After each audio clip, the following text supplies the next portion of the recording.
కృష్ణా జిల్లా ఘంటసాలలో బౌద్ధ జయంతి మహోత్సవాలు ఘనంగా జరిగాయి। ఈ కార్యక్రమంలో మంత్రి కందుల దుర్గేష్, ఎమ్మెల్యే బుద్ధప్రసాద్, ఎంపీ బాలశౌరి, యార్లగడ్డ వెంకట్రావు పాల్గొన్నారు।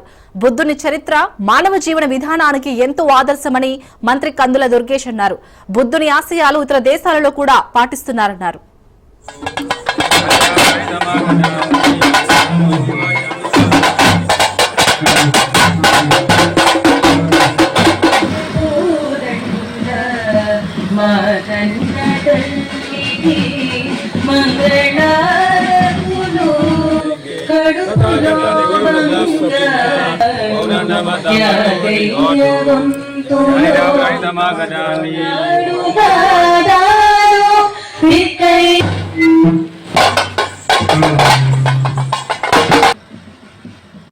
బుద్ధ పౌర్ణమి సందర్భంగా విశాఖ పౌర్ణమి సందర్భంగా ఒక మంచి కార్యక్రమాన్ని ఏర్పాటు చేయడం, దానికి ఆంధ్రప్రదేశ్ రాష్ట్ర ప్రభుత్వం తరఫున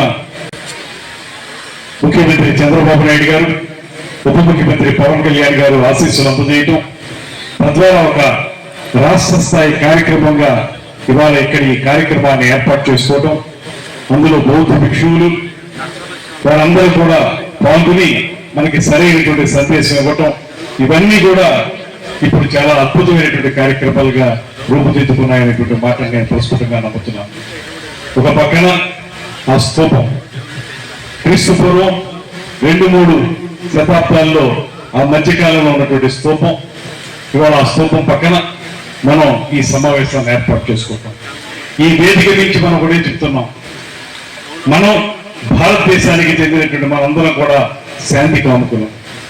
బుద్ధుడు ఏ శాంతి వచనాలని ప్రవచించారో ఆ శాంతి వచనాలను అమలు చేసేటువంటి దృక్పథం ఉన్నటువంటి జాతి భారత జాతి అనేటువంటి మాటని మనం ఈ వేదిక నుంచి కూడా చెప్పదలుచుకున్నాం అనేటువంటి మాటను మనం చేస్తున్నాం। మన ఆంధ్రప్రదేశ్లో చూసుకున్నట్లయితే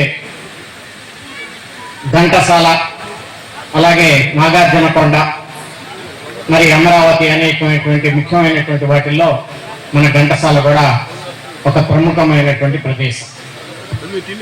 మనందరికీ తెలుసు, కక్షలు కార్పణ్యాలు ఉన్నటువంటి ఈ సమాజంలో గౌతమ బుద్ధుడు ఈ ప్రపంచానికే ఒక దిక్సూచి।